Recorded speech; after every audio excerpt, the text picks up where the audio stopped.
Hi, I'm Revati Ashok from BPAC. We have over 150 volunteers on the ground working on corona relief, providing food and meal packets to migrant workers, daily wage earners and various other frontline workers, and providing face shields to fever clinics and hospitals.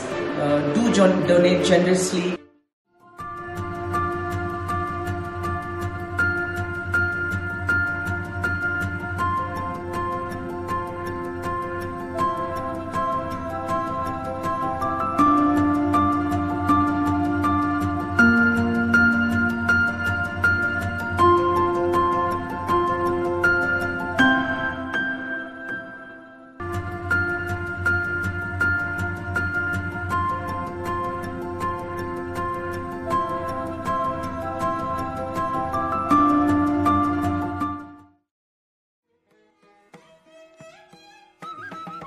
Good evening and welcome to a reading of The Anklet, an original English language adaptation of the Tamil classic Silappatikaram by Bangalore Little Theatre. We'll keep it brief. To quote the Sutradhar from the play As the City of Madurai Burns, he asks, is it really a tragedy? What if it is not? What if the play is really a story of celebration? As the city burns, let us rejoice, for out of the ashes shall arise a new Madurai, kinder and gentler in spirit. In her trying times, Kannagi, the protagonist, falls back on a pair of very valuable anklets to get her through difficult times. This is our effort to reach out to those who don't have such an anklet to fall back upon. We are reading today in support of Feed My City and BPAC, organizations working to ensure no one goes hungry, to provide protective face shields to police and health workers. More details are available in the description below. Donations can be made directly to both Feed My City and BPAC. All the details are in the description below. Be kind and gentle in your spirit, we say, and free up your wallets. Thank you for joining us today, and we hope you enjoy the show.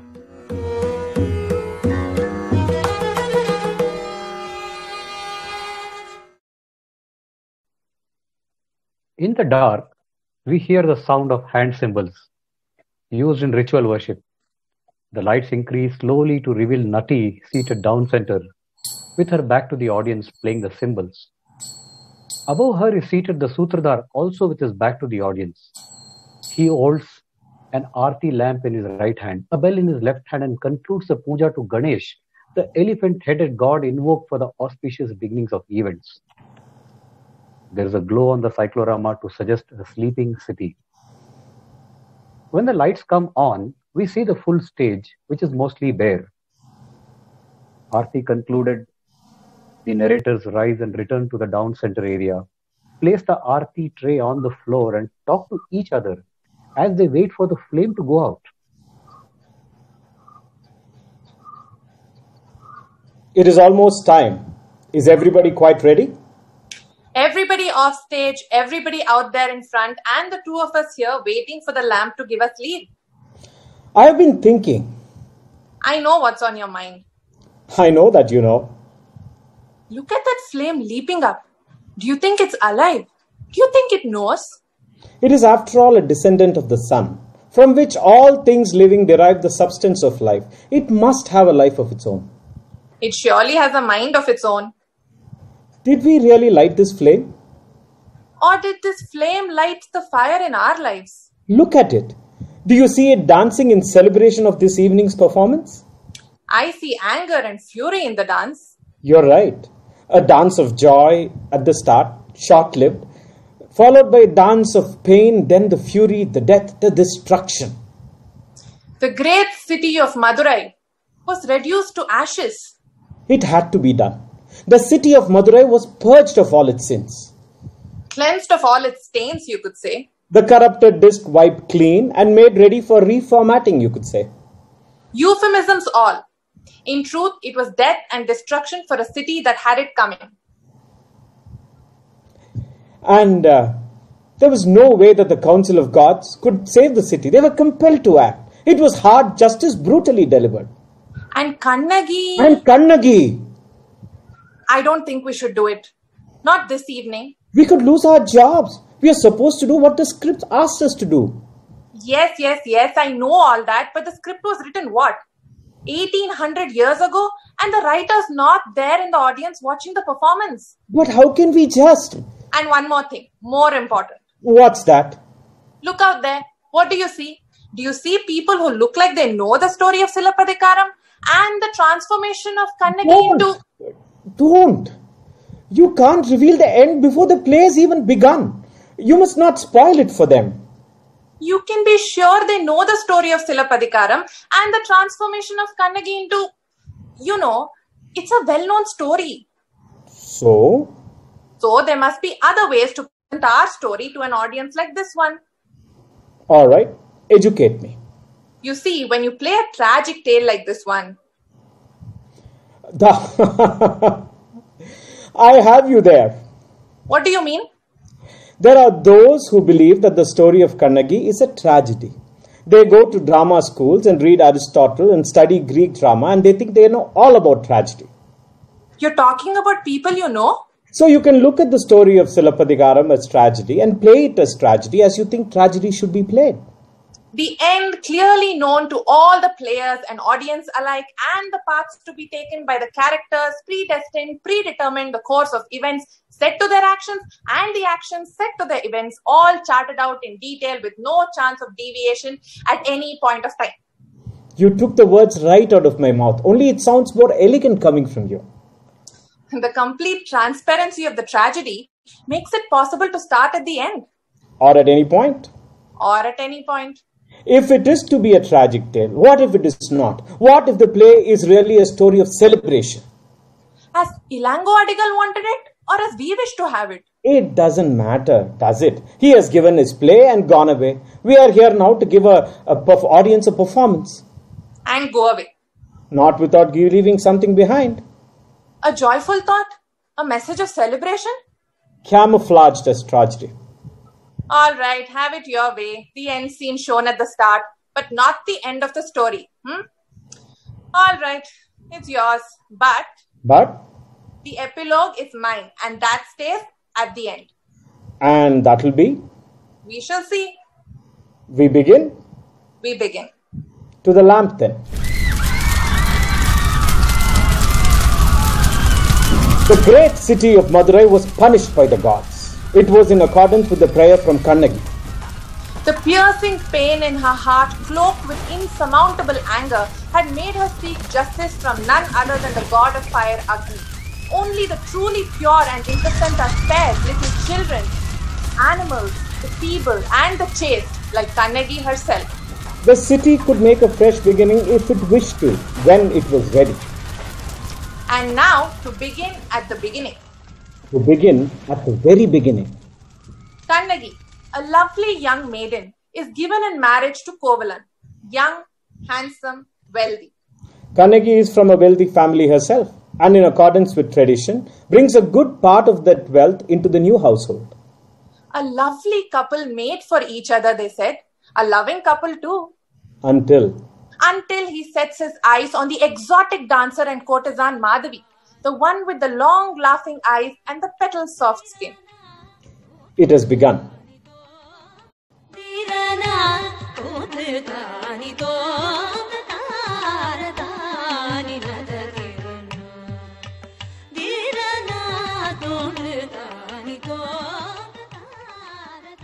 The music leads into a choreographed dance sequence.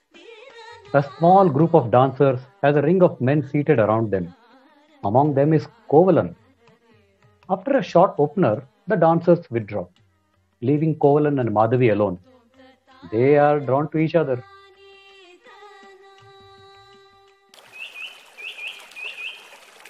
In the next scene, we see Kannagi's house in the ancient city of Uhar at the mouth of the river Kaveri. There are stray signs of former wealth, but the present is one of severe austerity. Kannagi, a young woman, is seen sitting on an ornate divan-like couch by a window and watching the street. Her companion and maid Devanti enter the room. What is the gossip by the river this morning? There is always idle talk at the bath for those who wish to listen. That is the only place where women congregate without the influence of men. So you can rest assured there will be plenty of gossip there. And today, being the morning of Indra's festival, there was more than the usual crowd and more than the usual talk. Is that why you're so late? You know, I never listen to idle talk or repeat gossip, madam. Don't they ask? Don't they splash questions at you? Does Kannagi still expect her husband to come back to her? Is she upset about him? Does she get help from her parents, or is she still too proud? Don't the women ask you questions and don't you answer them with a knowing, superior air?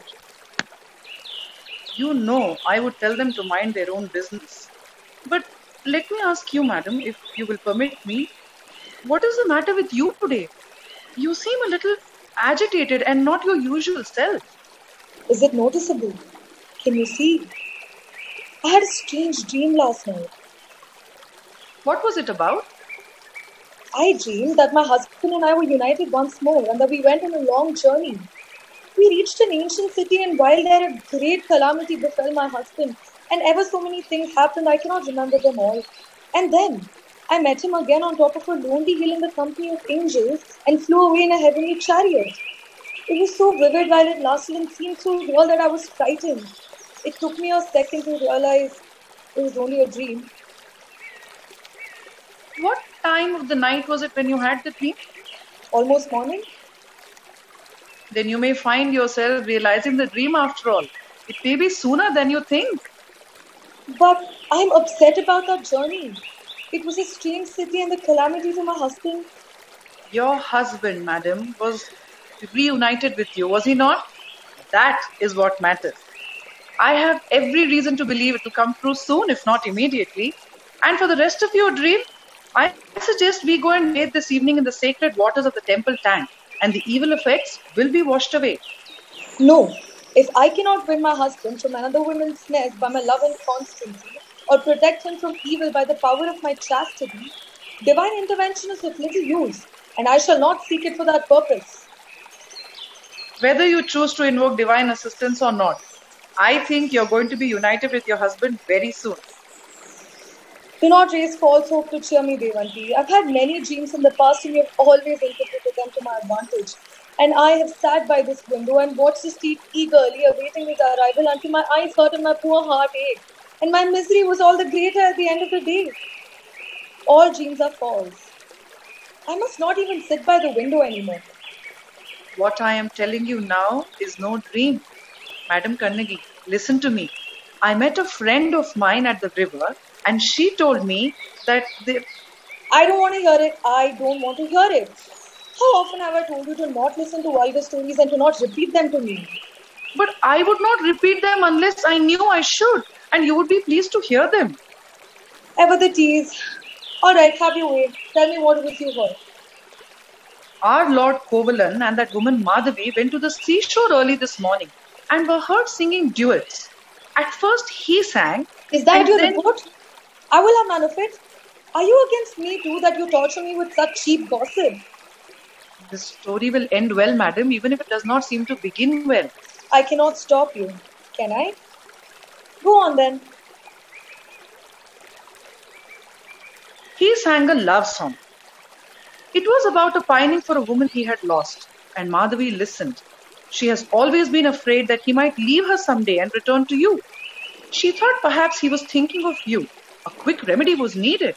In order to make him jealous, And there is no better method of keeping a man tied to the end of your sari. She too sang as if she was pining for someone else. She probably was.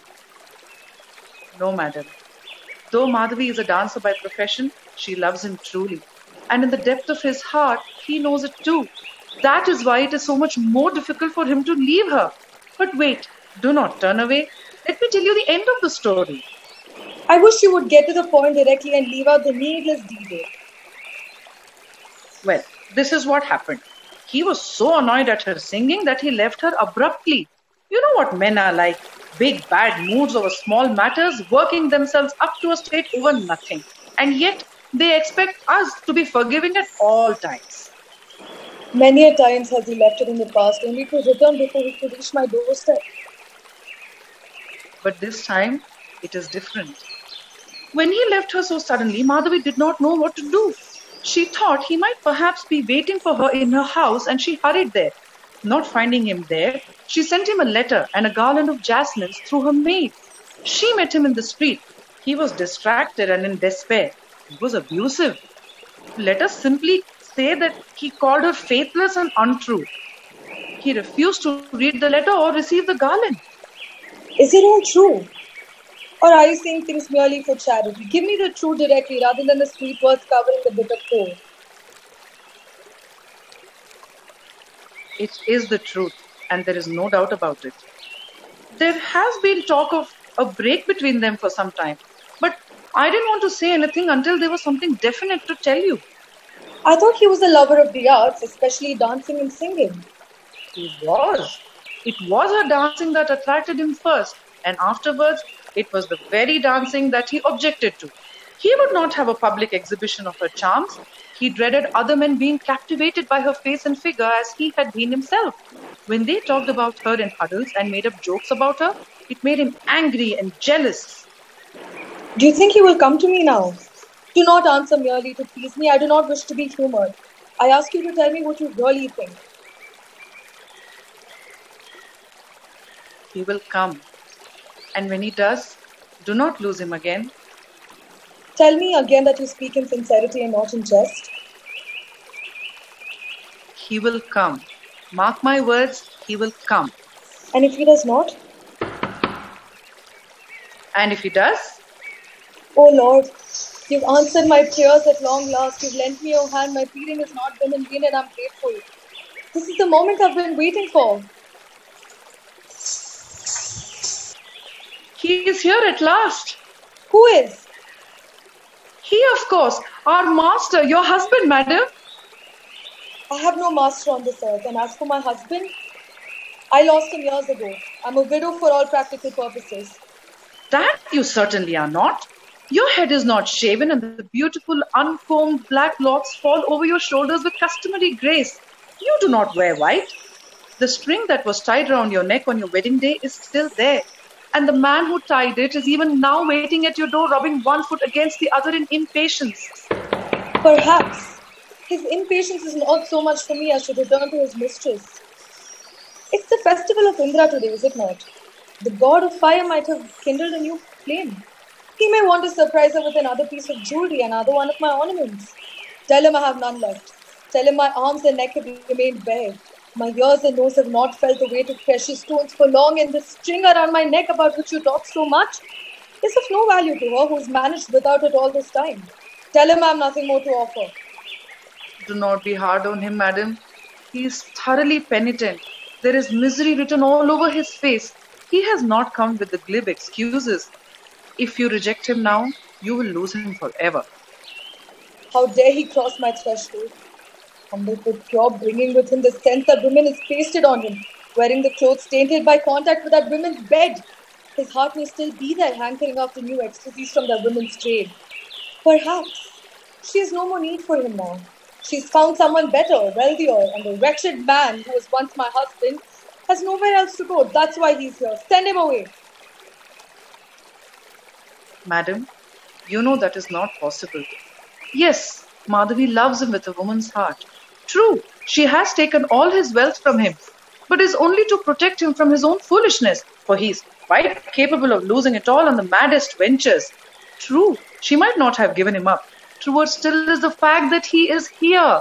If he's here, it means he is tired of her.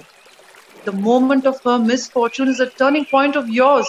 Seize it, madam. Do not let it go past you. Of course I will not let it go past me. For this is the moment of my redemption. Do you think I'm going to let it go? No, madam. The line is blurred between redemption and revenge.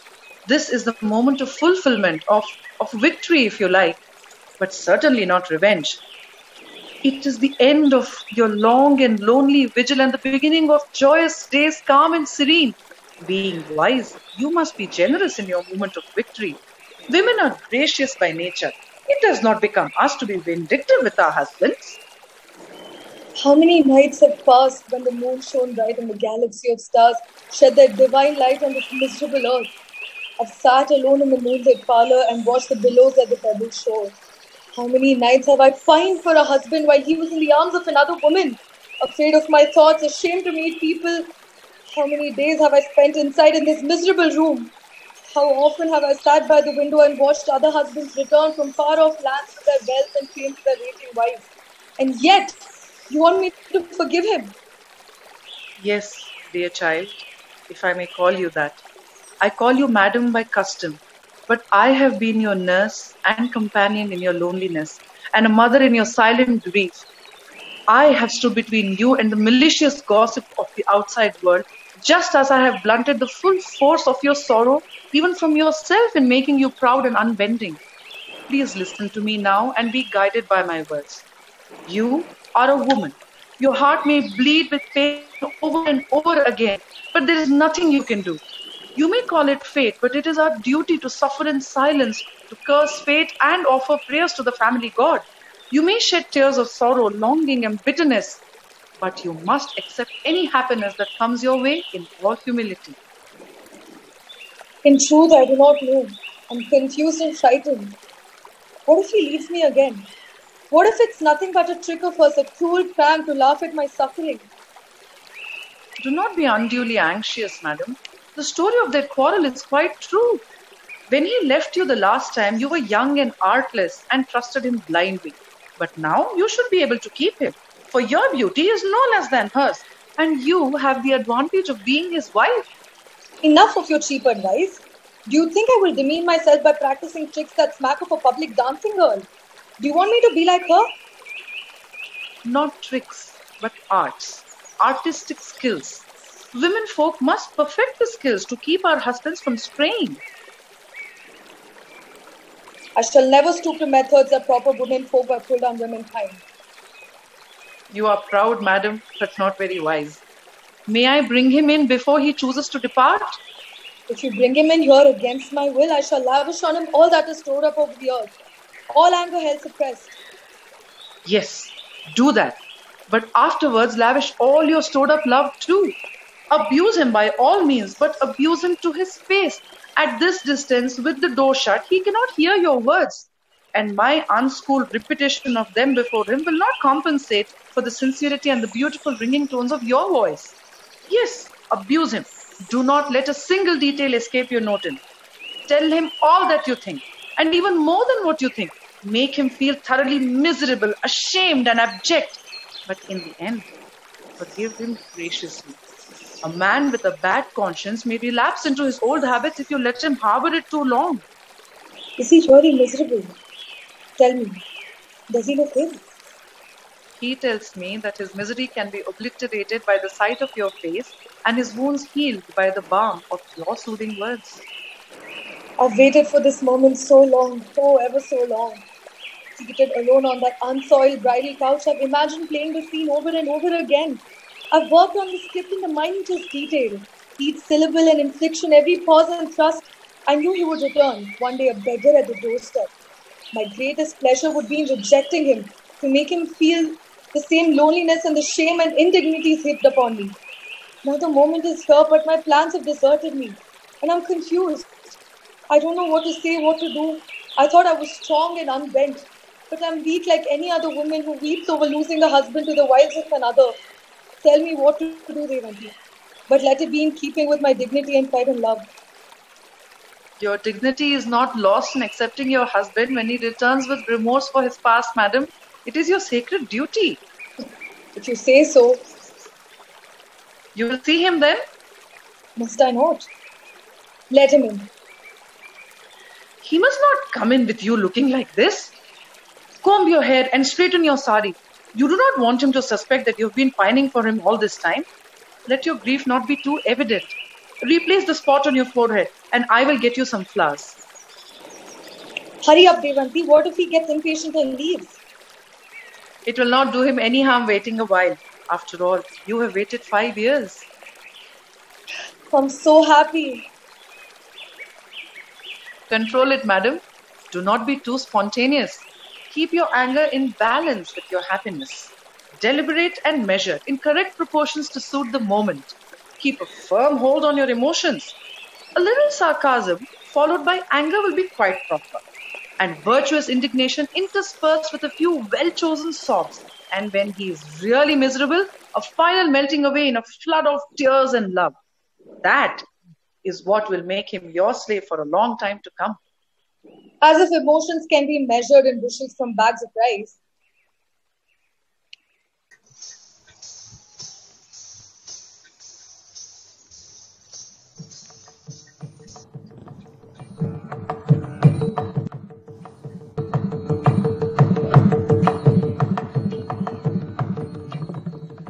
Ah, look at her. Steely fortitude. The moment she has waited for all these years, taming the storm within herself, the patience through the agony, the longing controlled with dignity. Why is she doing this? Why can't she? Why? How can we expect you to understand? A mere stage decorator paid to do what the script tells you to do. She should put her foot down. She should send him packing. Send him straight back, right at the door. She shouldn't see him at all.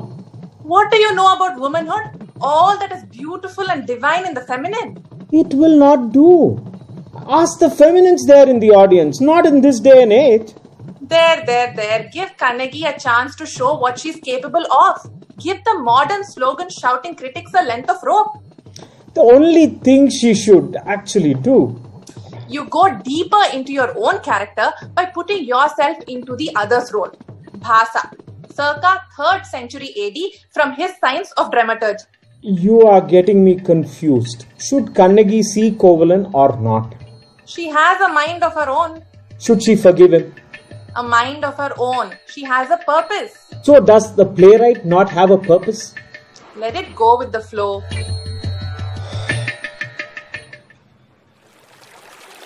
What brings you here, my lord?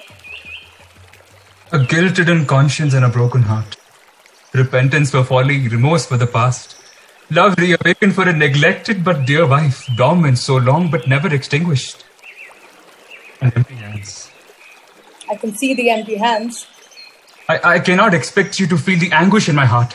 Should I tear it open to prove to you my shame and my misery? Does it not show my face? Can you not feel it in my voice? Your voice and face have the benefit of training by an actress and dancer, my lord. And I hear you're not a bad singer yourself. Though I've never had a chance to know, but I'm no expert in such matters, therefore I cannot judge. While others made their name in commerce, like my worthy father, or became ministers to the king by their wit and wisdom, or earned glory to the service of the land, I was merely a man of fashion, flattered by the idols, scorned by the virtuous, blinded by the darkness of an unholy passion. I could not see the light. The beauty of a temptress, faithless, but possessive, caught in the web of cunning design, I have been beaten into a stupor. My conscience was chained and kept prisoner by a tyrannical infatuation. I was my wealth and I lost my honor too.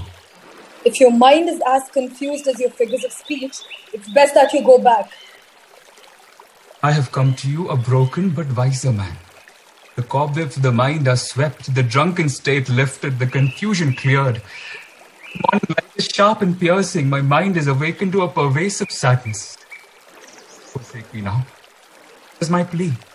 A plea to one who remains a wife from one who remains a husband. I knew a husband once. He made promises before the assembled nobles of the state, before the rising sun and the North Star, before his sacred fire, before the unseen power that watches over all our deeds, before the whole world to take me as his lawful wedded wife. and to live thereafter in domestic bliss. That was you, was it not? Then you left me to the shame and loneliness of a neglected wife. You spurned me. Have you the face to ask me now for comforts of home and not be spurned yourself? Or perhaps it's a mere ruse. You're here to see if I have any other ornament left for you to pawn to maintain your mistress. If that is so, it will be your last call. I have with me an anklet. Take it and leave without any further ceremony. It is one of a pair, a gift from a mother on her daughter's wedding day.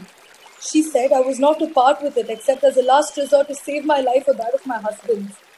I have no other ornament except the sacred wedding string which even you cannot remove except by your death. So you may pick up the anklet and leave. Do not cross this doorstep ever again. What is it? I have put some flowers and fruit and rose water with sandalwood paste. Our Lord may be tired and he may need refreshing. Take it away, foolish woman. Yes, madam. So cruel. Your face the softness of a morning rose, but your heart so hard. Yes, my heart is hard, it will grow harder still. I've had to protect it against grief, against malicious gossip, against the unwelcome sly glance of men and women as I walk alone. I have not waited with love and tenderness like other wives for a husband to return from across the seas. When storms broke over the ocean and it rose in a mighty roar to dash against the shores, I was not afraid like other wives were for the safety of their loved ones. I was glad that the skies were dark and the waves violent, so you would not be able to lie on the beach with your mistress. But the hour of dreadful sorrow was when the seas turned calm and the sky cloudless, and the gentle southern breeze brought the ships to harbour, for I would see then other wives dressed in all their finery with scents and sandalwood paste going to the shore to meet their husbands.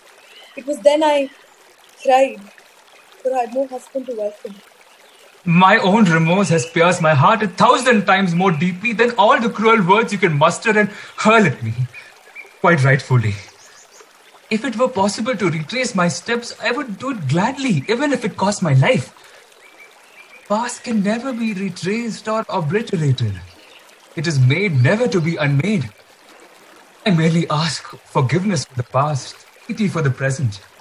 Love and affection can surely return in the future into our lives. My heart is dried of all pity and love and turned brittle. The broken edges sharpen the grief. There's nothing but bitterness in the black depths of sorrow and suffering. Do not probe my heart any further. Return to her. Go back from where you come from. Is all hope lost? If that is your last word, then I fear it must be so. Who am I? Merely a discarded wife, eclipsed by one more cunning, more beautiful than I. Chained in the art of making men her slaves. Nature shuns me. Spring bears no charm. The white heat of the sun and winter's biting cold are equal in disdain. They ignore me in this miserable room. Life has assured me no joy, death will bring no peace. Thoughts of love have no thrill and sweet words give no relief. Laughter has no excitement and fond affection gives no peace. My eyes no longer blink in silent merriment.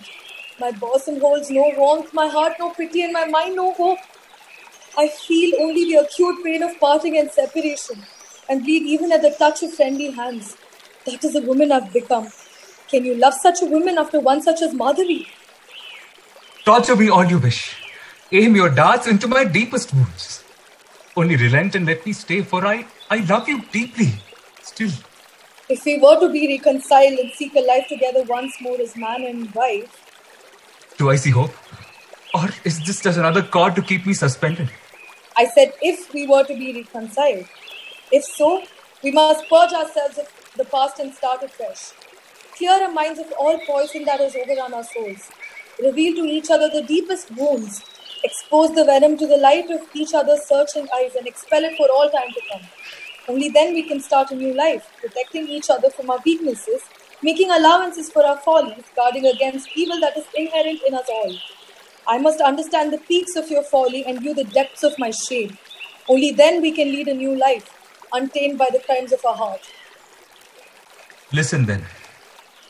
I was a simple youth when I married you. I was a dreamer, dreaming many dreams of two persons in love, love in togetherness, togetherness in love. I dreamt of flowers surrounding our nakedness, lonely moonlit beaches, secret hiding places from where we could watch the departing ships against the rising sun. If You had given me time, flattered me for my silly escapades, satisfied my foolish manly pride, pretending you were weak, concealing my pretended strength.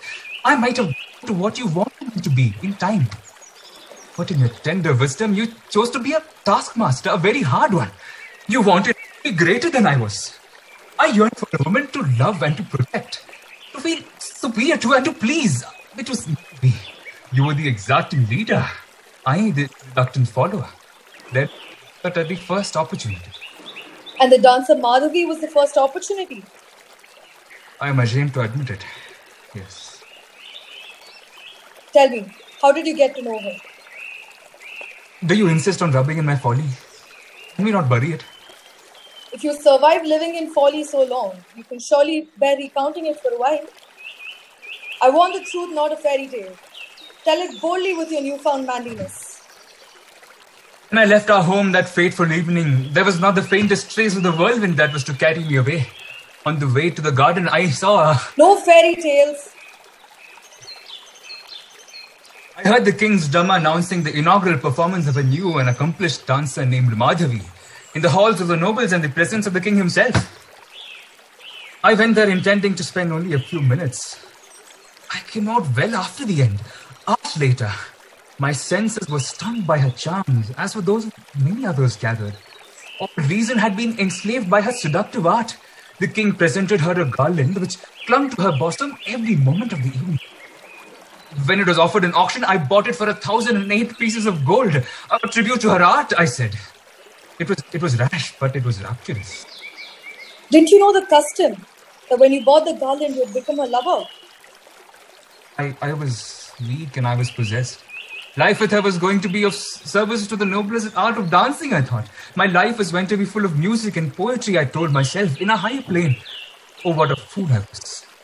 And wasn't there poetry and music? Oh, there was for a while. She made me believe so in order to keep me there till my wealth was exhausted and I was spent. She started complaining about cheating servants and tradesmen overcharging. She could find solace only in dance, she said. She spent longer hours and whole days away from me. I was left alone. I was jaded. It was as the days with me? I am wiser now. Why did you leave her? It took me some time to grasp things. I realized slowly the nature of a woman who was but a dancing girl. Her body for sale to the highest bidder. I had won her as a mistress. She was mine. But she belonged in truth to her art. An art that demands constant practice in turning strong men into weak submission. I was turned loose but held captive. She was free. Do you mean unfaithfulness as sometimes seen between husband and wife? Does it make a difference what it's called? It might to one such as you, who has knowledge of these matters. You taunt me now. Only to be of service. Is not a person held innocent until proven guilty? You suspect Madhavi, you say. On what grounds, I ask? She had a new composition. Seeing me downcast, she said she would perform it for me. It was a lover's lament. When she sang, it was a face and voice I could not tell. In dance, it was a body I did not know. I only knew it was time to go. So you suffered too, my poor husband. Yes, I did. If that is what you wish to call it. So you suffered. But what you display is the suffering from the agonies of a jealous heart, not from the agony of a guilty conscience. Is it with such stale offerings that you come to me for forgiveness? Are you playing with me, Kannagi? Are you goading me to recall my pain that I suffer all the more? Your tale of woe begs the question. Why did you not return the moment you realized your folly? The realization was in truth the beginning of the suffering that I hope will end today. I saw no one to blame, abuse or punish to ease my conscience. There was no peg on which to hang my excuses, no faith to harbor my weakness, no hope to urge me forward, no confidence left in myself. I was alone. I was ashamed of the past, suspicious of the present, frightened of what the future might hold. I was impaled on my misdeeds. I struggled to live by the hour, countering pain and unholy desire. There are no illusions now to taunt me. Wisdom has come too late, and all our wealth has been spent in acquiring it.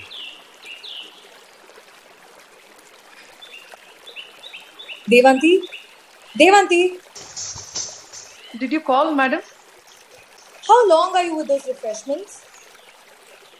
I shall bring them instantly, madam. I am forgiven. What is there to forgive, my lord? I remain your wife. We're joined by sacred bonds that even death cannot sever. You accepted me once when I was young, beautiful and wealthy. I'm still young, but my beauty has been ravaged by my grief and my wealth by your folly. It is for you to accept me as I am now. I accept with joy, but I long to hear that I am forgiven. You are, if that will ease your conscience. I deserve pity, not tolerance. Heaven has given me a faithful and a chaste wife who loves me. I can now dare to seek attainments long forgotten. You will be my inspiration. I will hold my head high as I go into the world to earn wealth and fame as you expected me to do. I shall start anew.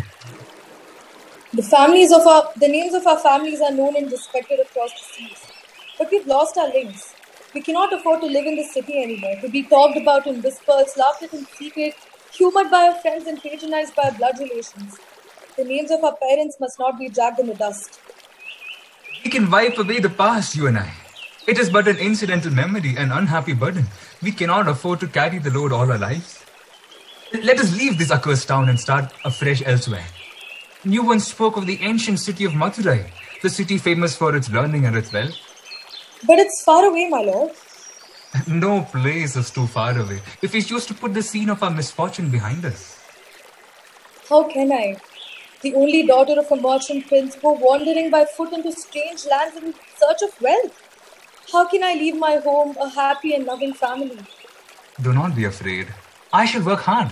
Our necessity now and past sufferings will spur me on to great deeds and successes, though ready affluence fail to accomplish it. Don't worry. There is no need to work hard. I still have the pair of anklets I told you about. It's most valuable and will fetch a great price. With that as capital, you can engage yourself in a business of your choice. With your skill and my turn of luck, we shall find prosperity again. So be it then. If ever you are homesick and we must return to our dear Puhar, it shall be as honored citizens. My folly would by then have been forgotten, and we should be welcomed straight back to Madurai then, and to our fortune. Oh, what is it? That awful dream. What did you say? It was nothing, my lord, just something I remember.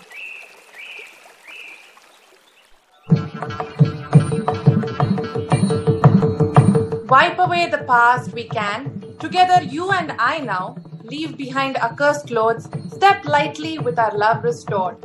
Not the best rendition, but it should do. It must do. As if anybody can do justice to the original in a translation. Especially in converting poetry to prose. Contemporary prose too. Beautiful images and eloquent metaphors have no place on the stage anymore. 4-line stanzas, exquisite poetry. Puhar, Puhar, we leave you now. Your glory must spread wide. Our heads are bent as we take leave. Held high, they will be on return. No need to get carried away. Da-da-da-da-da-da-da-da. It'll soon sound like Jack and Jill. Iambic pentameter, invented by Chaucer, usurped by Shakespeare.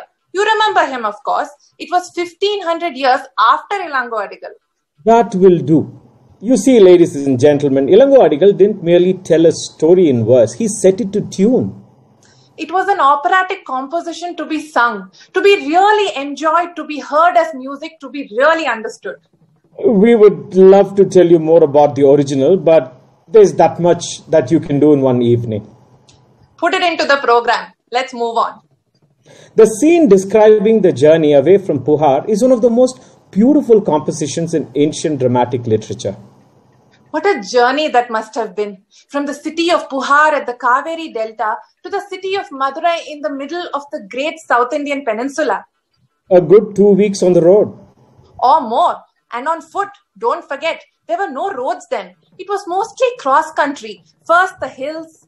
And then the forest. They had neither horse-drawn carriages nor the palanquins that a household of their standing would press into service for any sojourn out of town.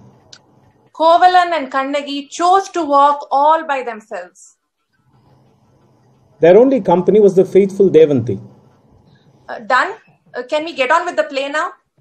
Always at a gala. Will you ever learn to slow down, to take a link scene nice and easy? But why? First, that's the way a play like this must be done. Second, because I say so. There you go, pulling rank again. 3, we'll have to tell them about Kavandi. The wise Jain nun they meet in the forest. We should be playing that scene and not just talking about it. You know what each addition to the cast does to us? We beg harder in the marketplace. That's what theatre has come to, begging sponsors for our bread. With a little bit of butter, please. So, I suppose we skip the scene? Under the circumstances. We go straight on then. Straight on. Kovalan and Kannagi Devanti are on the outskirts of the great city of Madurai, at the home of Matari, a humble and pious cowherdess.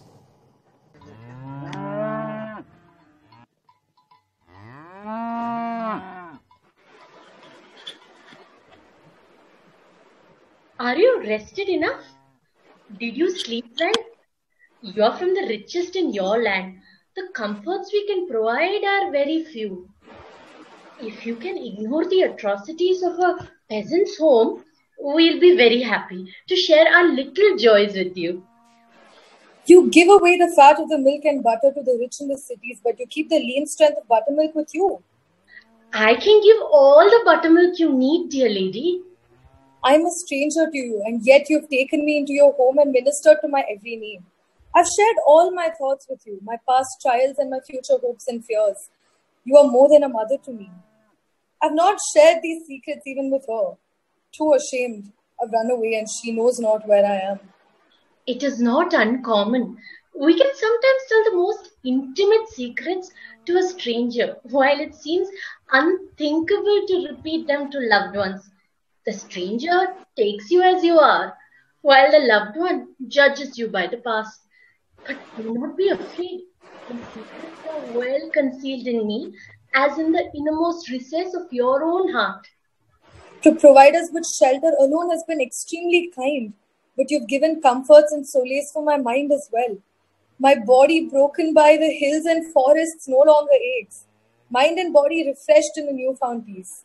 I'm now ready to even help you in your household tasks. You will do no such thing. I will not have it said that we extracted work from a noble lady. I in return for shelter. But where is your husband? He's gone into the city to sell my precious anklet to see what scope there is for trade in this land. Merchants from many lands east and west visit our shores. We know their ways. We can provide links with your own markets. I know nothing of such things. I only know, my dear, that your troubles are over now. You're in a country where wise philosophers grow on trees and kings is just, the land is prosperous and people honest and true. Hence the rains do not fail us, the harvests are bountiful, and our granaries are always full. Your husband will have all the facilities of honest trade. Our king welcomes foreign merchants to the city so that they may see for themselves the glory of his capital and sing its praises. Soon you will have a house of your own and all the luxuries to which you were born, and the added bliss of children. You've persisted in being kind and encouraging. I've overcome the pangs of homesickness. The miseries of past already seem distant. I must go for a while for some deliveries. My daughters will be here soon. They will entertain you. It seems Devanti is set to entertain you too. I must be off. What do you find so funny, Devanti? The people in the city, such a funny language, such queer expressions, and they laugh at me for my proper speech. And that makes you laugh. Their clothes and their manners too. They are frightful. They wear the oldest styles and strut about as if they were the leaders in fashion. So you don't like the people of Madurai? I wouldn't go so far as to say that, but they do seem to think a rather lot about themselves. Take our hostess, for example, the wife of a cowherd. In our city, she would not be allowed to speak to you directly.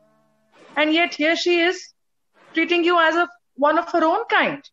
You're forgetting, Devanti. She's given us shelter and she's been very kind to us. I am sure we could have done better for ourselves somewhere else. You're being very ungrateful, Devanti. You are too trusting, madam. I could not sleep all of last night because you told her about the anklet. And I kept thinking they might be after it. You never know with such people. Listen to me, Devanti. My worries lie elsewhere. I'm anxious about my lord.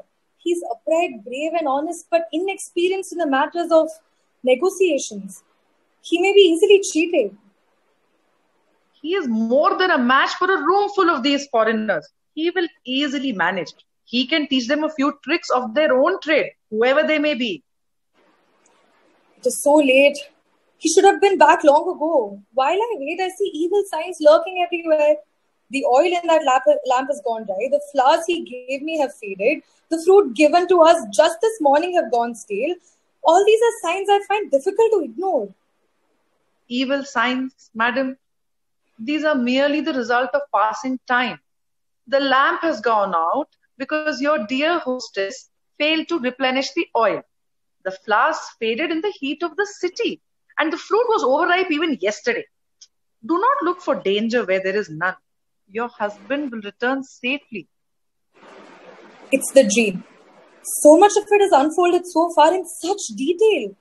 Oh, that I'd awakened sooner or taken your advice and bathed in the waters of the temple tank. You should have, madam. I was too proud then. I had nothing but pride to sustain in my unhappiness. But I have a husband to care for again. I have no more pride, only anxiety for his safety. If it is written in the book of fate that if something must happen, none can alter it.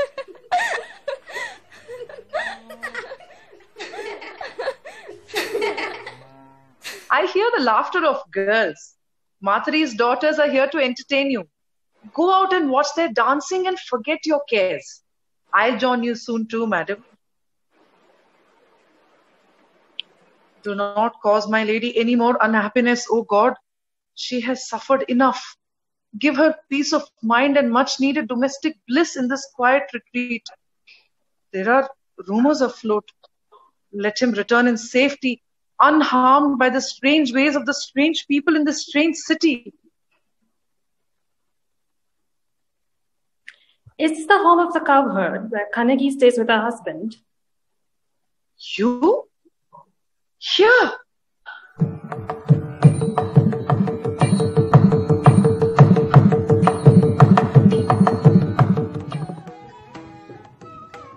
Hush!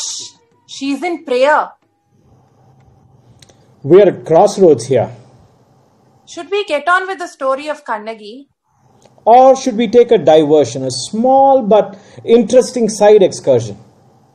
The way he puts it, you can be sure he has decided already. A diversion it will be. Have you wondered about Madhavi? She's been talked about but not seen. Madhavi, here on stage? My turn to raise eyebrows. It's not done, you know. Why not? Give me one good reason to bring her on. I'll give you three. First, Kannagi and Madhavi, the two women in Kovalan's life, may appear to be opposites, but they have really influenced his life in a complementary way. They are the yang and yin in Kovalan's life. Yin and yang. Whatever. And second, equally important, many women should secretly wish Kannagi and Madhavi should meet. Educated women like you. And so Madhavi undertakes the journey herself, tracks them down and meets Kannagi in Mathari's hut. Why would she do that? Let her explain it herself. The third good reason? We've already seen her on stage before intermission. Is this the home of the cowherd where Kannagi stays with her husband? You? Here? Yes, it is I. You are Devanti, I believe. There's your mistress. And I had foolishly imagined that we were safe here. How did you find out? Who told you we were in Madurai? What mischievous tricks are you about to play now? Can you not leave us alone? Explain yourself. I shall, since you ask. When my letter was returned, my message spurned, I thought it was a passing mood, a lover's quarrel. It was not easy, but I decided the next day to go to Kannagi's house myself. Such audacity! The doorstep of a chaste and virtuous woman crossed by the husband's lover herself? It was love that gave me courage. I found the house abandoned and saw the emptiness of the place where my lover's wife had spent 5 unhappy years. I saw the poverty that had crept in and the pride that hid it all from the world and even from her own parents. I realized then my part in her sorrow and decided to make amends and to return all the wealth that he had lavished on me. A poor recompense, but... Are you really capable of regret and remorse? If so, prove it in deed, not in syrupy outpouring. Leave the city immediately. Do not disturb once again a happy household. Neither. When I have proved my innocence and returned the wealth to the rightful hands. How did you get here? When I found the house abandoned, I went to your parents, hers and yours. What? There too? Yes, there too. I went to expose myself, acknowledge my sins, and to ask where you were and when you would return. They had no idea. Worse, I was a messenger of sorrow. They did not know you had left the city.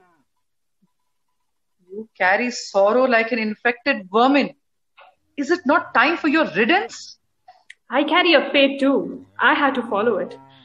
I left the city by the very same route that you took and trailed you from one village to the next. I saw the temples where you had prayed, the hutmans where you had rested. My heart ached for all the suffering you had undergone. Fancy talk from a woman steeped in evil. Charmer, seducer, destroyer of homes, priestess of immorality, listen to me. Our Lord Kovalan has no more wealth to offer you. His love, or what remains of it, is pledged to his wife. Your offer of help, even if true, will not be accepted. Your innocence never believed. You will be spurned, insulted, and reviled by him and by us all. You will gain nothing by staying here. You sow the seeds of sorrow wherever you go. Your looks are evil, your words poisonous, your intentions persistently foul. Go away and do not return. I shall pray every day to all the gods for your salvation, but go. If you remain here, your sins will multiply. You will then face the tortures and miseries of hell for all eternity. What is this noise here? Dear bonded sister, I hope you will let me call you my sister, for we both have loved the same man and suffered for it. I, unfortunate woman, in the cause of your misfortune without realizing it. I have come to make amends for what is past. I come not as a rival for your affections, for I will not presume to compete with one as beautiful as you, but as a humble slave to do your bidding and to atone for past sins. Go away before my lady's rage is unleashed. Go and do not return ever. Let her stay. Let her try out any seductive art newly acquired on my husband, if she desires so. If he is to fall for them again, then I do not deserve a husband. Miserable woman, have you not a shred of virtue for cover? No modesty or shame, no dignity or self-respect, nor even the pride of your profession, that you must take the road in search of another woman's husband. Dear sister, dear lady, you are a respectable wife. Society guards your honor, protects your rights, upholds your claims, and condemns the husband if he leaves you. Custom bars you from following the man you love, demands that you wait and suffer. I have no such rights, nor the duty to detain myself for the man I love. My name is at the mercy of every rogue. My house is marked as a place of ill fame, a den of vice. The men who claim to protect the virtue of women readily besmirch my name.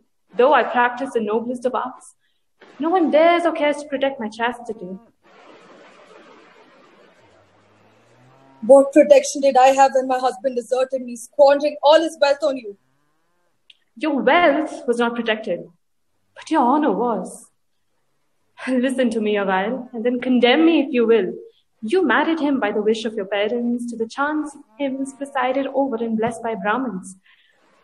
Duty bound you to him for life as he was to you. No duty compelled me. No virtue, honor, or chastity held me back. My freedom was a reward for bearing scorn. The goddess of love must have sent your husband to me. She tossed an enchanting net around us both, trapping us like helpless birds. We lived as such, sharing the ecstasy of a love so sweet that all else was ignored. No bonds but those of love held us together until our daughter arrived. You have a daughter? Yes, the image of your husband. Devanti, you didn't tell me our Lord has a daughter. I didn't think you would like to know, madam. Then lucky women be satisfied. Do not aspire for more and cause needless unhappiness all around. You've had his wealth, then his child, and you've had his love, not without passion, and for more than a few casual nights. What more can you want? I have not come here for my wants. Do not listen to her, madam. Did you not hear what our Lord said? Her words are cleverly play-acted, perfected with practice. Her eyes and gestures are trained to express any mood needed. Her face is a mask that can be changed at will. All these are aids to her cunning designs. Send her away before you too fall a victim to her snares. Stop, Devanti. Leave us alone. Not for my wants. Yes, I have desired him in the past. In truth, the desire persists, but now his love is exclusively for his wife. Never again will I come between you and him. I have come only to prove my innocence to him. He suspected me needlessly. I also wish to offer you all the wealth I possess, for which I have no use. I am here to beg your pardon for the past, for the misery you have suffered on my account. The woman is a presumptuous too. Do you dare offer me sympathy? Don't you dare offer me tainted gold as compensation for your sins. Don't you dare call me sister. Do you not know my station, my surname, and my virtues by birth? Do you think you can purchase me my pardon with your ill-gotten wealth? You insult me needlessly, my dear. In the eyes of the compassionate Almighty, we are both unfortunate women paying penalties earned in former lives. Birth and station in this world are not taken into account in the next. As for virtue, I surely acknowledge yours and realize that I cannot expect you to see any in me. A miserable courtesan, virtuous. Yes, strange as it may seem, I have virtue. Whatever others may say, my life has dedication. I am devoted to the noble art of dance, and my heart has been constant in its love. For another woman's husband. Will you understand helplessness? If we could but control our hearts as easily as we do our hands and feet in dance, then every woman would be an angel in this earthly paradise. In my weakness, I found strength. If I had yielded to the tempting offers of other men, my fame would have been greater. I wasn't constant and true to my lover out of devotion. Do you not call you that stuck to him only because of his wealth? How simple a judgment from a woman wronged. I had the wealth of the city of Puhar for the asking. All that I have is all that he gave me. I know it is all yours. I wish to restore it to you, the rightful owner, whenever you command. Answer me this. Did you not sing faithless songs of longing and pretend you were in love with someone else? If you were as sincere as you claim and loving, why did you lie to him with such conviction? I had no ties recognized by custom to keep him by my side, and when there are no ties, a woman is in constant danger of her man leaving. Every other woman is a rival, especially one that is beautiful. And the suffering wife, the emblem of sacrifice, looks more attractive from a distance. You feel the pain of jealousy when no cause exists. We were more possessive than our husband and wife would be. Bonds of love that seemed pure and divine became shackles from which he longed to get loose. I was in agony. Jealousy was the only means of keeping alive his love for me. Are you saying he was tiring of you, that the passion was flagging? No, it would not appear so. It was guilt, I think, a wounded conscience. There were times when he used to sit for hours and not utter a word, but gaze into the emptiness that seemed to envelope him. Even our daughter's pranks failed to amuse him. Many were the times I longed to ask him about you, but he would not share his thoughts with me. Let me confess, I've often wondered about you. What you were like, what charms you possessed, the arts you practiced, the love you bore for the man I claimed as mine. I wondered about you too. If we had only known each other as women first, we could have learned to share the man we both loved and made him doubly happy and contented. Devanti, my mind is listening, but my heart rebels. You're the cause of all my misery and I hate you still. How can I ever share my only man with another woman? But your words ring in my ear, and your thoughts, strange as they sound, seem pure. You've You've a ready answer to all my questions. Stay a while and rest. Meet my husband if you like. Let him decide your fate. What is it, my friend? You seem agitated, and my lord has not returned yet from the city of Madurai. If you have news, do not hide them from me. I bring you news. Prepare to hear it. Is it about my husband? He was apprehended, accused of being a thief, and Who dares to accuse him so? He was accused, caught with the stolen goods, convicted and sentenced to... he was executed at the king's command.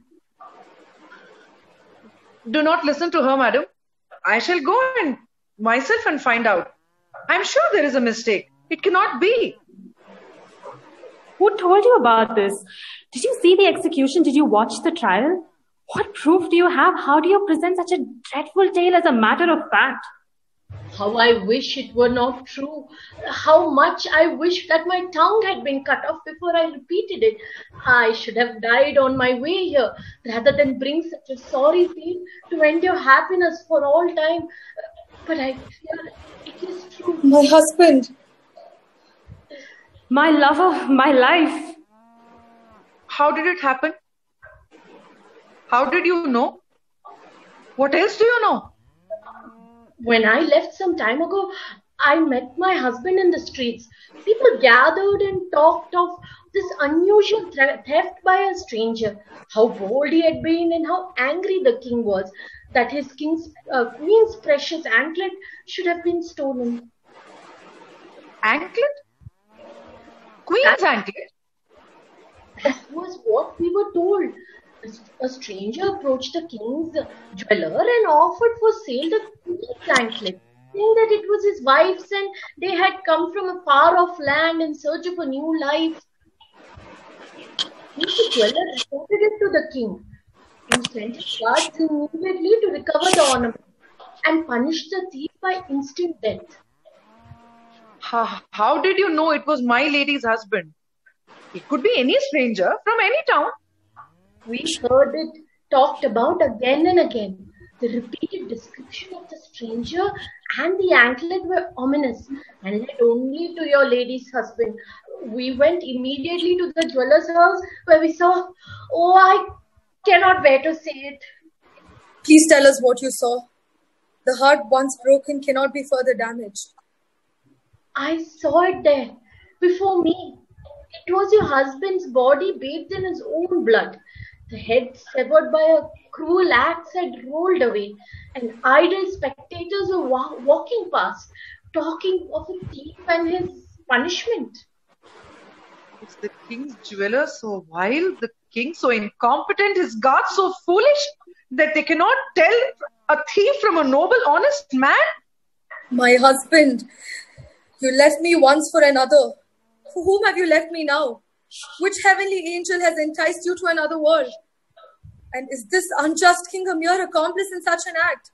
You promised me at dawn today that you would be back before nightfall.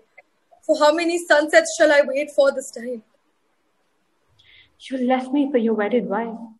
Who have you left us now, my beloved?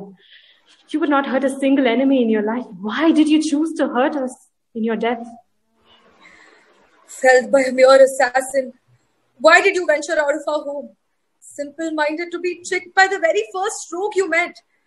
Why did you leave our beloved Puhar? If you were so foolish, so ill-informed about this woeful kingdom and its immortal king, what made you choose the city? I loved you more than any other on this earth. Now you're gone, my love will be cremated with your remains. Let it be consumed by the leaping flames. Let the rising smoke spread over the entire earth.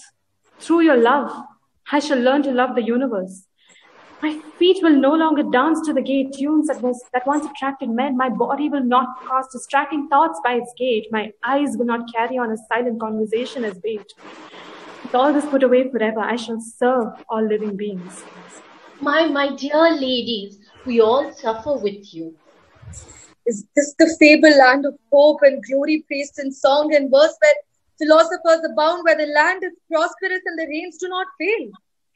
Is this the city ruled by a king steeped in wisdom, inhabited by civilized people, where honesty is rewarded and trickery swiftly punished? It's a jungle where wild beasts roam to satisfy their hunger. where there's no law, only cruel, selfish greed, no justice, only the wishes of a tyrant king, no warmth for the unfortunate, no compassion for guests. This is the state praised in song and verse by lacquey minstrels. We've come here not to make our fortune, but to meet our doom.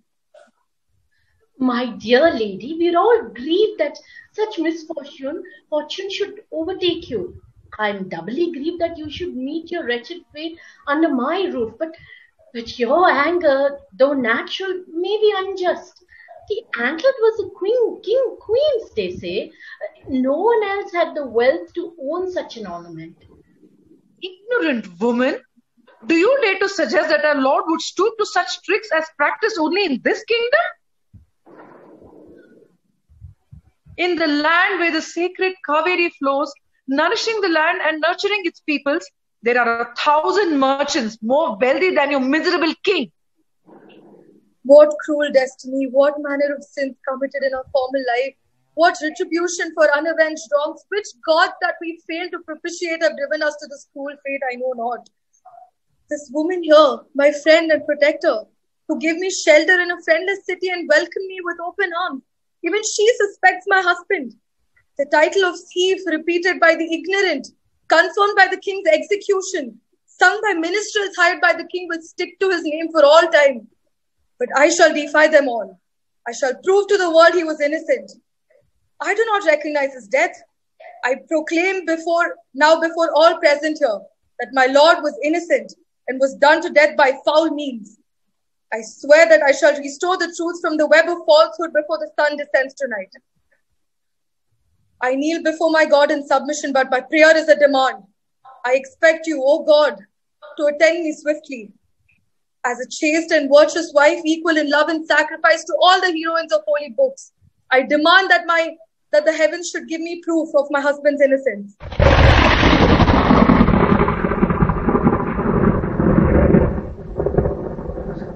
Sunny, cloudless sky, yet we hear thunder. There is no rain and we see lightning. Pardon me, divine lady, for suspicions, even for a moment about your husband. Your call has been answered. All the world will soon know he was innocent. There has been a cruel miscarriage of justice. I shall bear witness to the miracle we have just seen. I shall proclaim to the inhabitants of this city that your husband was wrongly done to death. But first, I must make arrangements for the funeral. I have no more tears to shed. I will not light the funeral pyre. I will go directly to the king's palace. I have a mission to carry out. There is no going back on the fact of death. We know the gods have proved him innocent. Let us be content with that. Your anger has divine sanctions. Do not let it loose needlessly. If I am driven to silence, I shall be an accomplice to the injustice. My husband's death must be avenged. As much for my anger for the anguish of all righteous women. Was it wise? Madhavi seeking Kannagi? The meeting face to face? If it had to be, it had to be. It's not the done thing. They have their different spaces, the courtesan and the wife. The playwright thought it was necessary, so they met. Ilango Adigal himself. The one who wished to present the tale on stage today. He thought it necessary. So they met. I'll tell you something. At the end, I was glad they did. So was I. It was a good meeting, was it not? Woman to woman, defying all caricatures of women in rivalry. Two tall women. She could not meet Kovalan though. She could not. It was too late. What a horrible death for Kovalan. Even the great goddess of Madurai could do nothing about it. Tell them about it. Kannagi demanded an explanation from the presiding goddess of the city of Madurai. How did this great injustice take place? Was this the way she protected newcomers to the great city? The goddess explained that Kovalan had to die because of sins of commission in a previous life. He was known as Bharata then. He had abandoned virtuous conduct and turned into a cruel rake.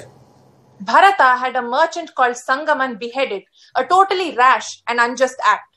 Sankaban's wife, Neeli, killed herself, but not before cursing Bharata and calling on the gods to deliver the same fate to him. Once set on course, no power could alter the destiny for Bharata, which was fulfilled in his next life as Kovalan. Kannagi might have resorted to the same course, cursed the king and ended her own life. But she did not. She thought nothing less than a revolution was in the order. And the gods were with her in her resolve. Agni, the god of fire himself. No less, the cleansing of the city of Madurai could be accomplished only with the help of Agni. And to think it was all because of a crooked palace jeweler? That's one way of looking at it. And a scheming minister. Wait, you could say that they were already doing the duty that they had to. Their little bit in the grand design. Intertwined with the destinies of Kovalan and Kannagi. But first, we must have the confrontation with the king. Kannagi must meet the king. And the queen. Kannagi is determined to confront the king in his palace, but the matter concerns the queen as well.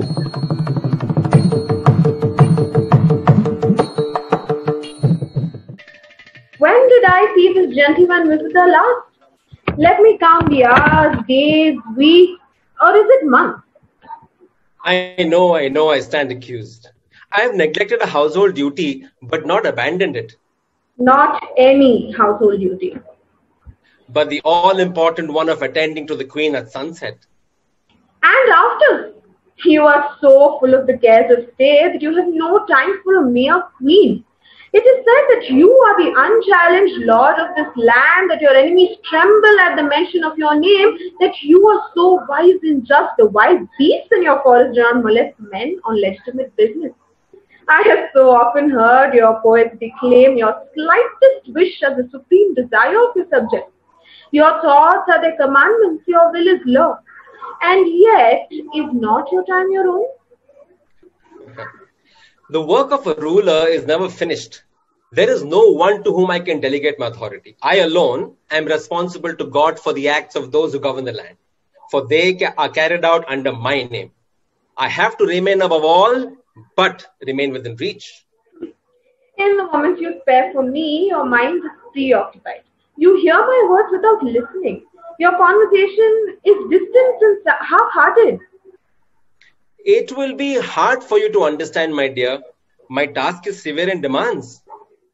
Try to convince me. For a start, I have to know everything about all so that I may be constant in my vigilance. The clever scheming of selfish courtiers, the flattery of those who wish to keep me in ignorance of my weaknesses, the harmful advice of unfaithful ministers are all my constant enemies, of whom I must beware. The protection of the realm from foes outside or from disruptions inside is a sacred duty that I shoulder without rest. Above all, I have to guard against the tyranny of my own unbridled power. You are a god to your people, are you not? That would be presumptuous. A demigod then. I have the responsibility, certainly, but unfortunately not the powers nor the wisdom of any kind of god. Many are the days that I have sat by the fountain in the garden and waited for your visit. I have watched my rippling shadow in the pool fade and disappear with the sunset. Many are the nights I have sat by the window and counted the stars, saying to myself, my love will surely come before I have counted 100. How often have I numbered all the stars in the firmament of vain? Today I am early, before the sun sets and before the stars are lit. Today I have given orders not to be disturbed. I shall devote the entire evening to pleasing you and entertaining myself. How strange that sounds coming from you. If I were of a suspicious nature or of a jealous temperament, I would think you had a mistress hidden somewhere in one of your numerous offices of state. But tell me more about your late evening duties. I cannot rely on the reports of my courtiers or even my ministers, for their practice blabbers only what they know I like to hear. They carefully hide the rest. So I often walk the city streets after dark, disguised as a merchant or a beggar, and listen to people talking, deciphering what they really think about me. The price of street gossip is foregoing the pleasures of being with my queen every evening. And what public wrong or private grievance have you set right today? It is both public and private. Public, because a clever thief from another land has been caught and executed. Private, because the grievance of my queen has been set right. Your eyes show interest. Shall I proceed? My wise king is clever too. He knows that his queen is curious. But the queen detects a matching gleam in the king's eye. Perhaps he is eager to tell the tale. In reply, the queen says, yes, you may proceed. You will recall, how can you forget, a precious anklet that was mysteriously lost some days back. It caused you much grief. Shall I continue? Stop teasing me like a newly married groom and get on with it. Well, if such is the queen's wish. The anklet has been recovered from the thief. The king is thus doubly satisfied. Have you got the anklet? Here it is. It is the one you lost. The king, after all, is a man. How can a woman expect her husband to recognize her ornaments or even notice them when they are worn? An ornament is not made to draw attention to itself, but to the body wearing it. So my king does have an eye for detail, shall we say? There can be no ornament of such grand design, in such purity of gold and exquisite craftsmanship, except on the ankles of a Pandyan queen. I cannot believe you have really got it back. I am so pleased. But how did you catch the thief? How did he get past all the palace guards? What punishment did he get? I have more questions. You were in such rage when it was lost. Does your pleasure at his recovery compensate adequately? Of course I was enraged. Precious jewelry was missing from the queen's chamber, and all the king's forces were rendered incompetent. Nobody knew who the thief was or where to find him. Is that a matter of congratulation? But now he is found and punished too. Tell me how it is found and who found it so that I may reward him properly. Who is it? Who dares to disturb the king when he's with his queen? Come in. It is I, your majesty, begging your mercy and your pardon. I would not dare to disturb your privacy unless it was of genuine importance. Have the king's commands no respect in this palace? What is it? A woman stands by the palace gates and demands an immediate audience with the king. I see. I am not aware of any royal command that it is the business of the king to find out what a woman needs if she stands by the palace gate. Can you not pacify her if she is aggrieved? Give her alms if it is charity she needs, or if she needs the protection of the state from the cruelties of a roguish husband or a tyrant father, can you not arrange it without the king's consent? Have you not learned the elementary duties of your office? She is no ordinary woman, your majesty. Her eyes, though filled with tears, are balls of fire. Her word is soft, but her harsh. Ringing through the streets like a terrible curse arrived. The people are afraid of her and speak in whispers in her presence. She swears vengeance on this realm and on the ruler. Yet no one dares to hold her back. The guards tremble at her sight. Holy anger surrounds her presence. She is possessed by a powerful spirit. There is none to resist her anger or her demands. You see how I am kept busy, my dear.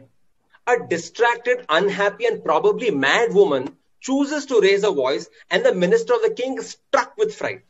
The palace guards tremble at her sight, he says. So the king has to forfeit his privacy, grant an audience immediately and find out what the complaint is and set it right. Believe me, sir, this woman is a messenger of evil. She will not reveal her mind to anyone but you. I am sure she has some wild designs.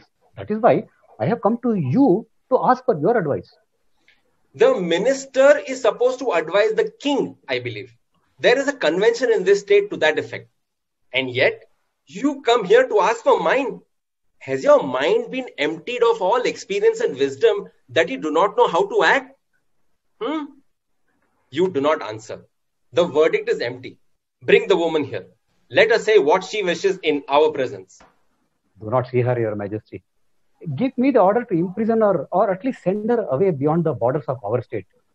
Or she utters blasphemies against your sacred person and against the justice of your rule. You ask for my advice and then presume to give it yourself? This woman surely has great influence to upset your powers of reason. She must be interesting, even if not in her senses. I will grant her request if only to see her for myself and to hear her speak. Please do what the minister says, my lord. She seems an undesirable element, more like a pest to disturb our evening. Perhaps she deserves the fate that has befallen her. Remember, this evening is mine. Do not upset yourself, my dear.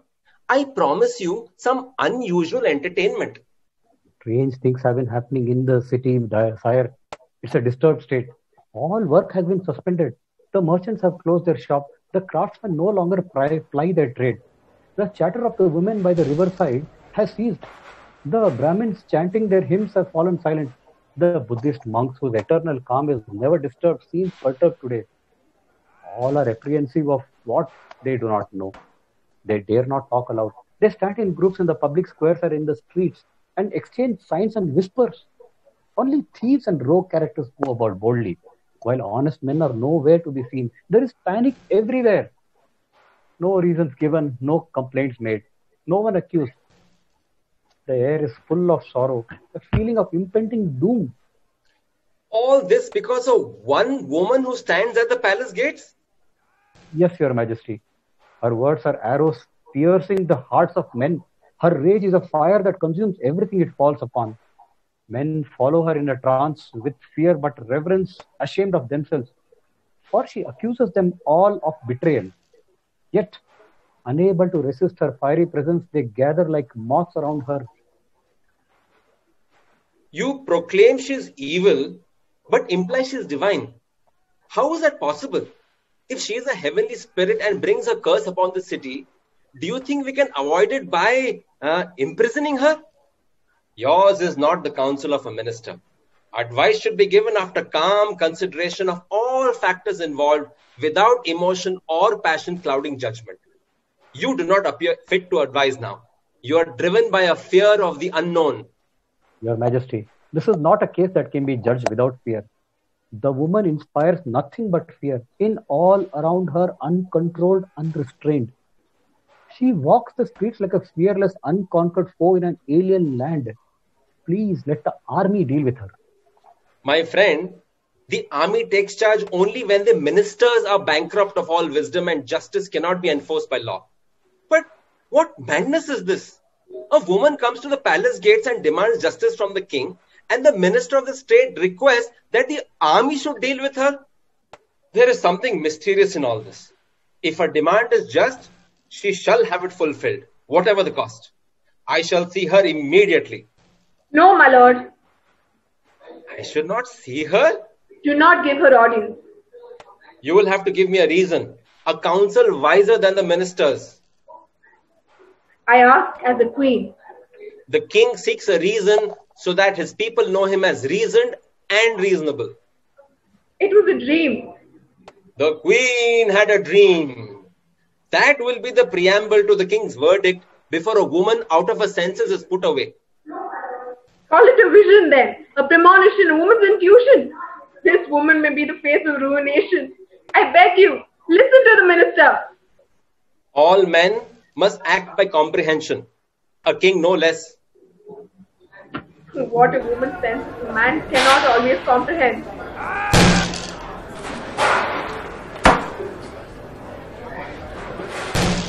Am I not the guardian of my people, the fountain of justice where every citizen drinks his fill? Are you? Are you indeed the guardian, the upholder of law, destroyer of evil, protector of the innocent? Have you been ordained by God to rule the state? We tried to stop her, sir, but she would not be stopped. Never mind. Let her go on. Are you a descendant of the Rion Panya lineage? I am a king of Pandyan descent.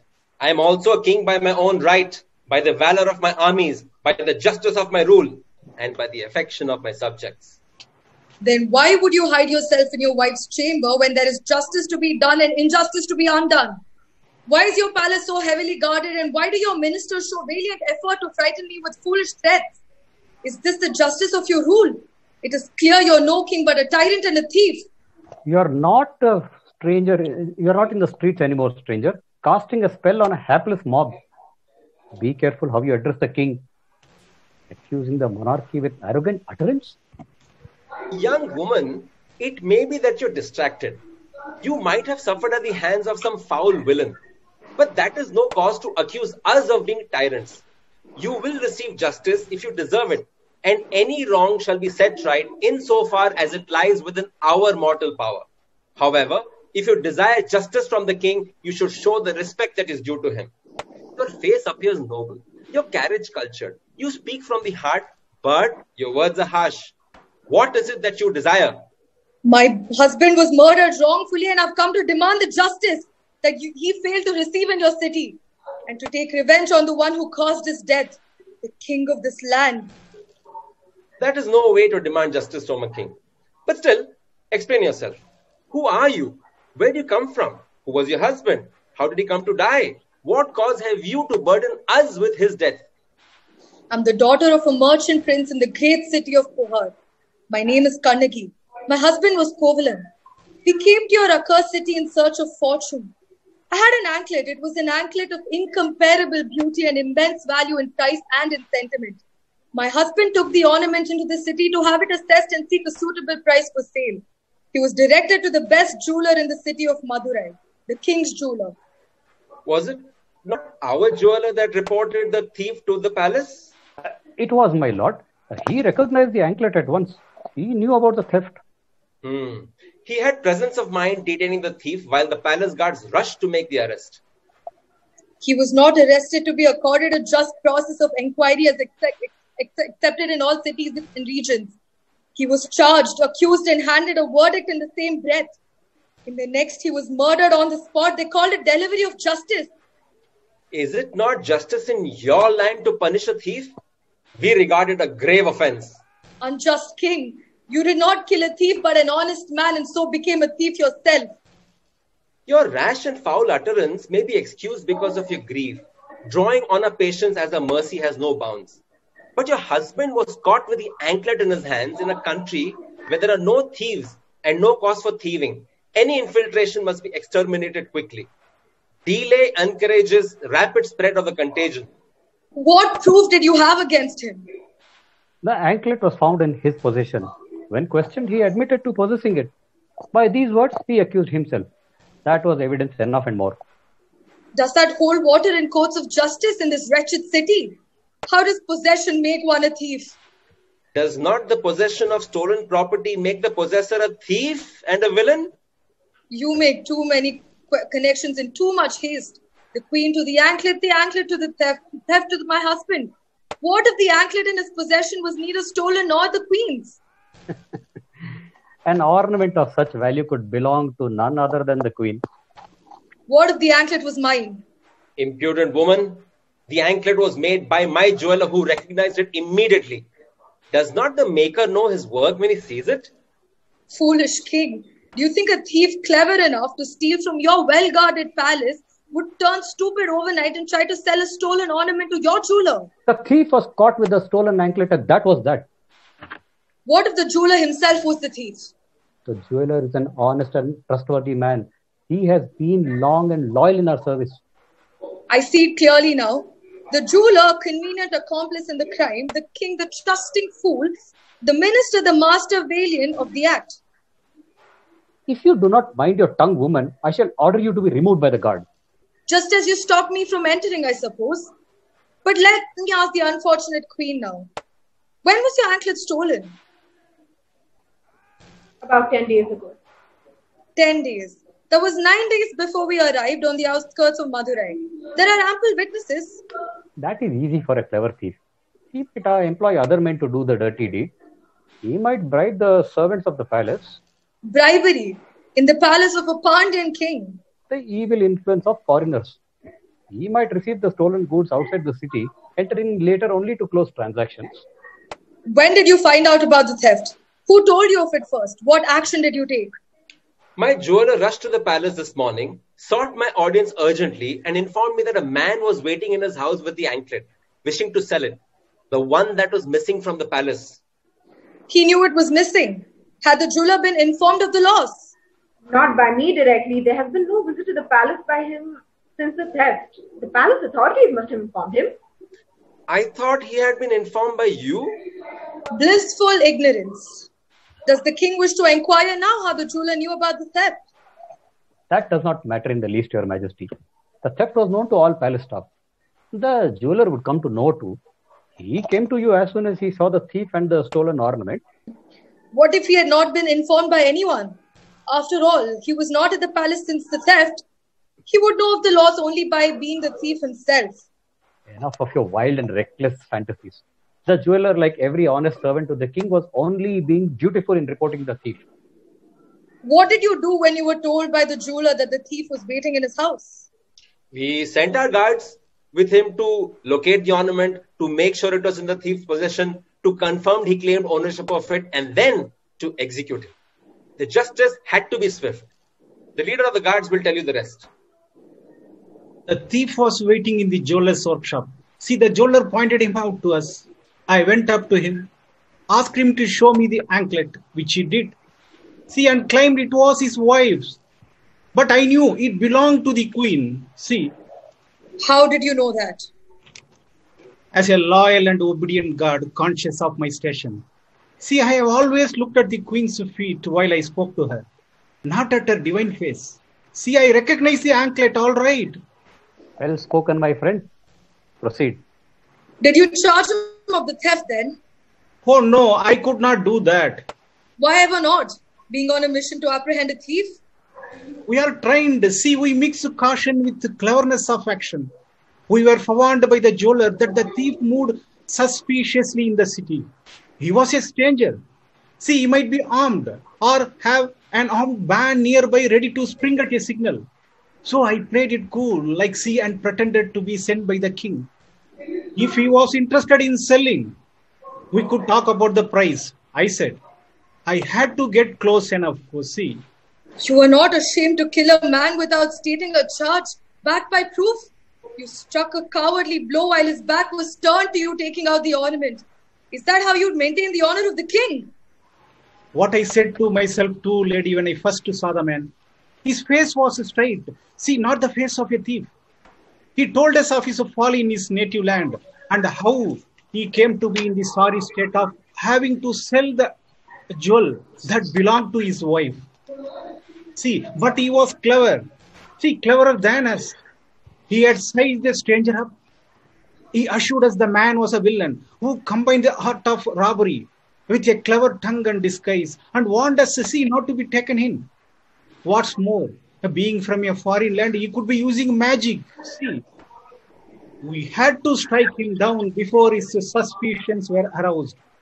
We were reminded then to carry out the order of the king, see, which were to recover the ornament and kill the thief.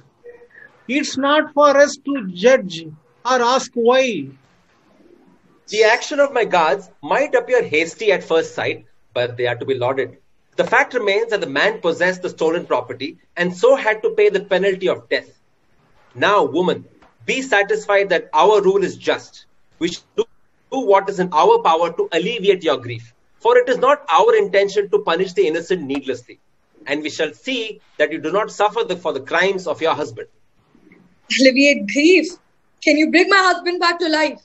I'm here to accuse you of murder and demand justice. You think I'm here for charity? The proof, woman, you must prove your husband to be innocent.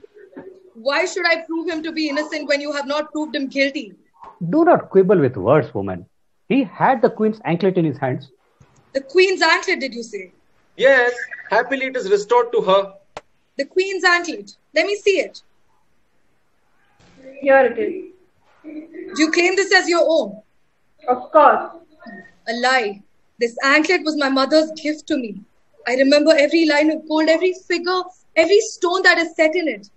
By the law of your land, you are a thief by being in possession of it. Hold your tongue, woman. We have been very indulgent with you because of your grief. We have tried by several means to convince you of your husband's guilt. We cannot tolerate any more of your runs. Take her away. One moment, king. You've had the upper hand so far. You failed to give the benefit of doubt to my husband and then found clever words to counter my questions without answering them. My husband is dead and his voice is still forever. He cannot be heard in self-defense. But I'm still here.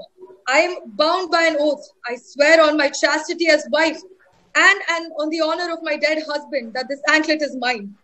I shall prove it presently. I shall not myself deliver the justice that you have so well earned. I shall hand you over to the council of gods.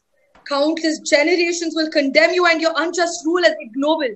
You will sink into oblivion as weak and vicious king, unworthy of his ancestry, who to please his wife had an honest man murdered.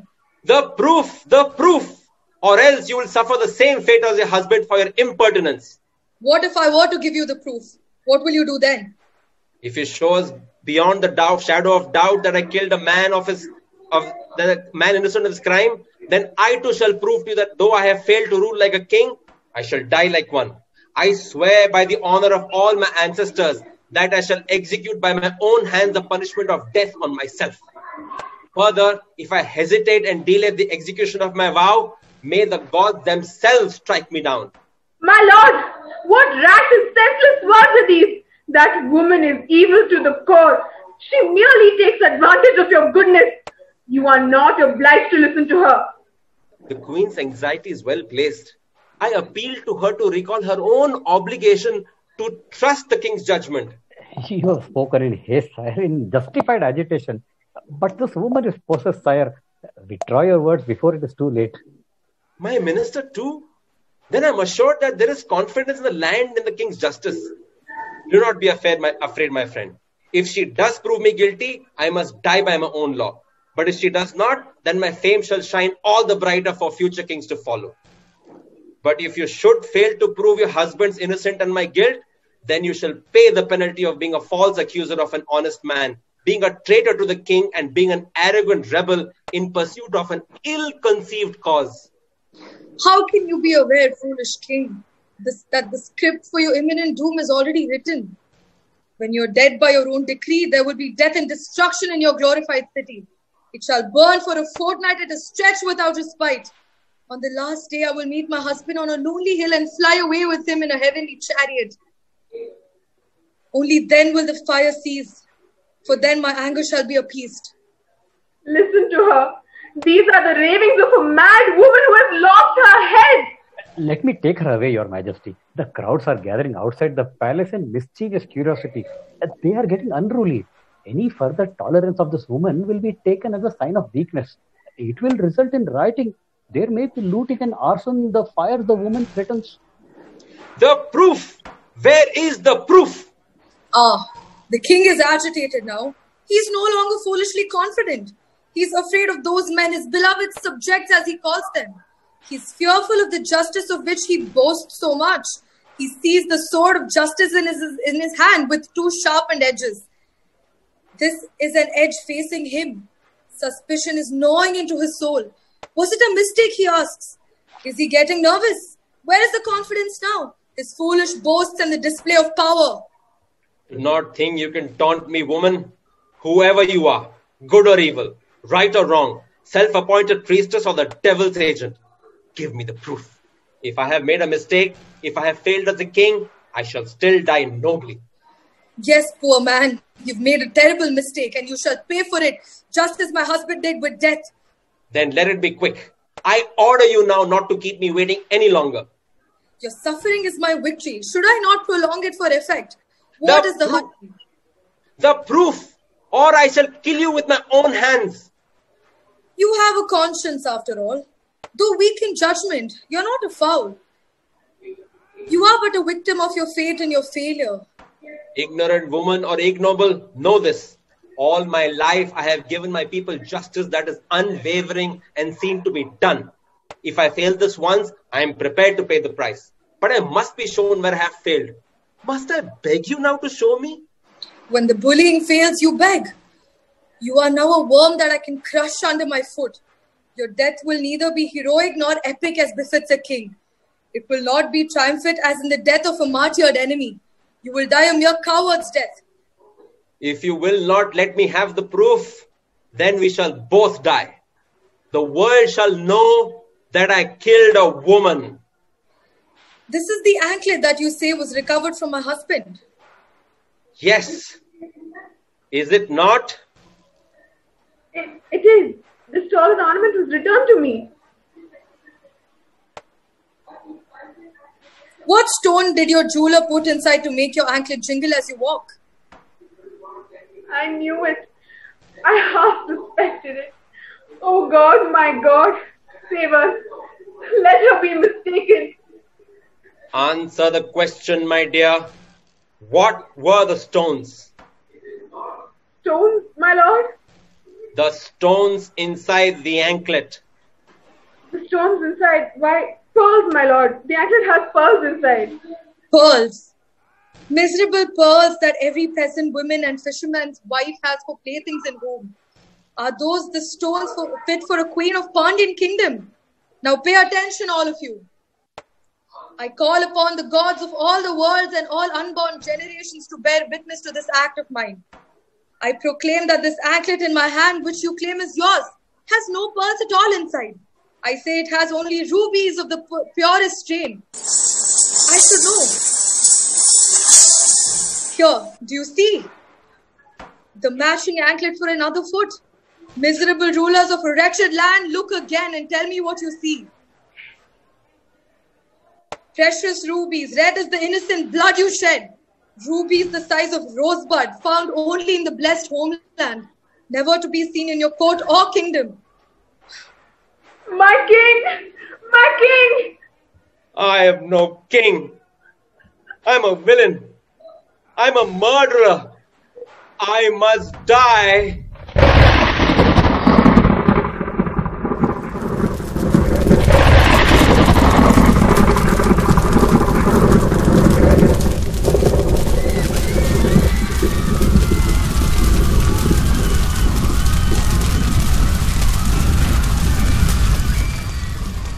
What will I say to the family?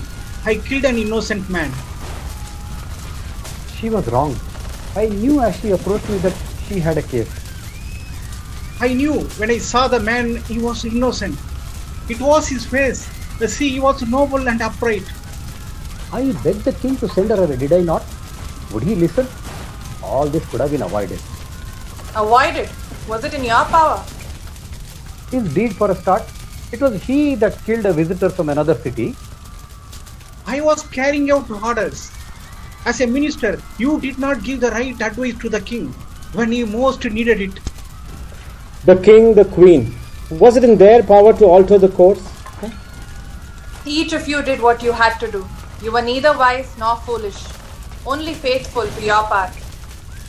And now, the city in flames, houses crumbling, people cremated before their natural deaths.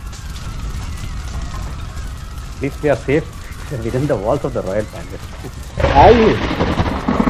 Loyal and true to our cause, are we not to be spared? All of Madurai is to perish, all its people and all that they possess. Only the truly innocent may be spared, the children, the feeble and disabled, meek animals and the truly chaste, such as Kannagi herself. What is to become of her? Where does her path take to her? A chariot with wings waits on top of the hill. She will be united with the noble Kovalan in her new celestial home. The gods have created for her a new position alongside themselves. There is a role given to her. Go now, seek out your loved ones, be united in your end. Leave the palace. It will be the first to be turned to ash. Henceforth, Kannagi, the chaste mortal wife, shall be known throughout the universe as a deity and revered as Kannagi, the goddess of faithfulness. Madurai burns. Let us rejoice. For out of the ashes shall arise a new Madurai, kinder and gentler in spirit, worthy of the goddess residing there.